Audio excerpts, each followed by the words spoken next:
This is a Getty podcast. Do you ever feel like something is watching you? Could it be something you're wearing? Today, we hear from a gold bracelet that is thousands of years old and shaped like a snake. Welcome to If Objects Could Talk, a podcast where art and artifacts get to leave the museum vault and tell their side of the story. Thanks for joining us as we bring objects into the light. Today's snake bracelet was discovered in Egypt and was made between 100 BCE and 100 CE. Can you imagine what it must have been like there? Take a moment to feel the sun on your skin. Listen to the Nile and watch people from different cultures exchanging goods in the marketplace. Now, picture this, a golden snake with two glass eyes and a textured surface to mimic the look of a snake's scaly skin. In its glory days, it was worn on the wrist or upper arm. While we don't know anything about the maker, we are so lucky that the bracelet isn't shy at all and agreed to share a little about herself. Here she comes now.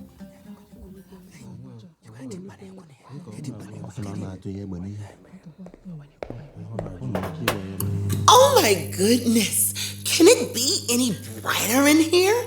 I mean, it's fine. I'm used to the vault being a cool, dark environment. Actually, can we turn the lights down just a tad? Oh, thank you. That's better. Much better. And, I feel a little far from the microphone. Is there any way someone could help me slither a little closer so I can properly spin a story for the children?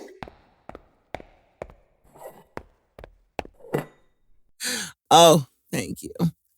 If I'm going to tell you all about myself, I should at least be comfortable, don't you think? Now, where should I begin? I suppose I should begin in the fire, where I came alive.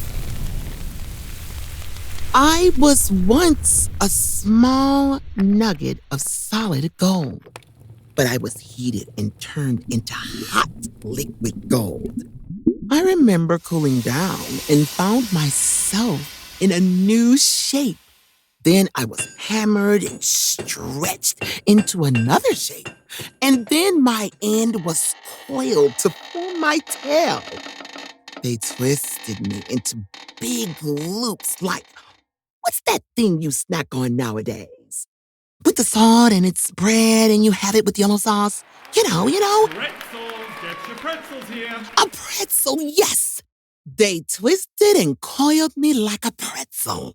And then the goldsmith embossed my surface, giving me the texture of scales. He shaped my face, giving me my smile.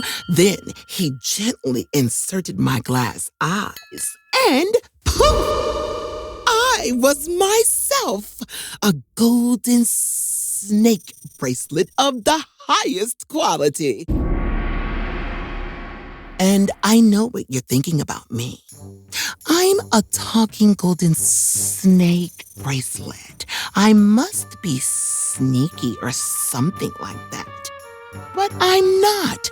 People get the wrong idea about snakes. What would you do if you saw a snake right now? Scream, run, cry out to the gods to strike it from your presence? But in my time, snakes were considered very special. It was believed we moved between Earth and the underworld. We were feared, but also admired. And wearing the likeness of one was like wearing a talisman or amulet. I was a protector. You see, I was born in Egypt, which at that time was part of the Roman Empire. And when you think of the Roman Empire, you think of roads and aqueducts and backstabbers. But when I think of the Roman Empire, I think of the parties. Oh, the parties, the food, the wine, the music, the people. Everything is divine at a party. The gods walk among us on those nights, I'm sure of it. Who would want to be left out of the hottest gatherings in the Mediterranean? I'll never forget my first party. That's where I met her, my Maxima. She was the daughter of a wealthy Roman merchant. You see, he moved to Egypt in order to better oversee his stone quarries. You know, there was plenty of money to be made in trading granite. Anywho, he had 2 daughters, a really annoying one whose name I can't remember for the life of me, and my Maxima. I was her Saturnalia gift. What's Saturnalia? You don't celebrate Saturnalia? Oh, that's too bad. You would love it. Saturnalia was a week-long winter festival. Time to celebrate the winter solstice, the promise of a bountiful spring harvest, and to honor the god of wealth, time, and agriculture, Saturn. There was feasting, partying, relaxing, and repeat. Saturnalia was all about ease. Even social norms and rules were lightened. For instance, gambling was illegal, but during Saturnalia, a little bet didn't hurt anyone.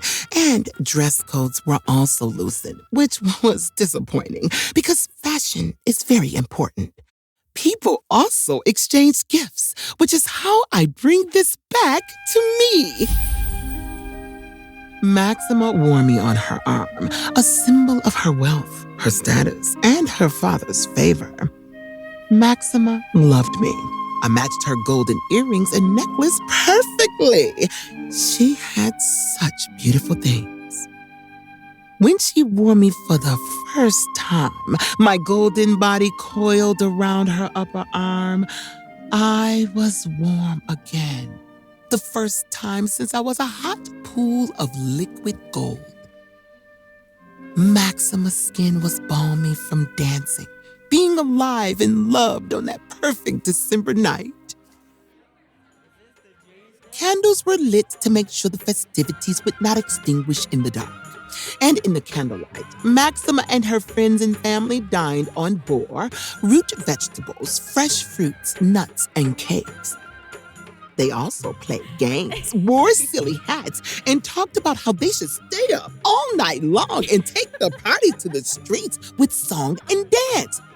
They took eating, drinking, and being merry very seriously. I was only supposed to be worn for special occasions like Saturnalia and birthdays, but she always seemed to get her way. So life became a special occasion, and I was always coiled around her upper arm, witnessing everything.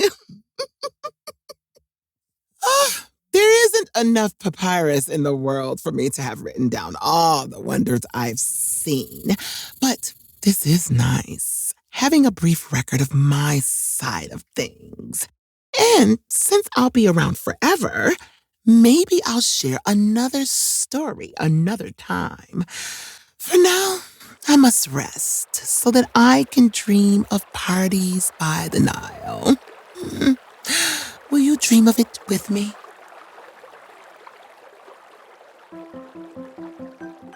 I hope you enjoyed learning about jewelry and Saturnalia. Join us next time when an ancient kind of dice tumbles into the studio.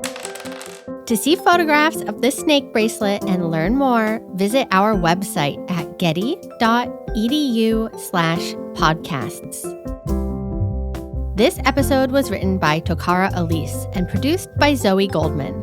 Yolanda Spearman voiced the snake. Theme music, mixing, and sound design by Alexandra Kalinowski. Christopher Sprinkle is executive producer. Special thanks to curators Ken LaPatin and Judith Barr, conservator Susanna Gansica, and educator Lilit Sadoyan, as well as Ethan Marshall. Catch you next time.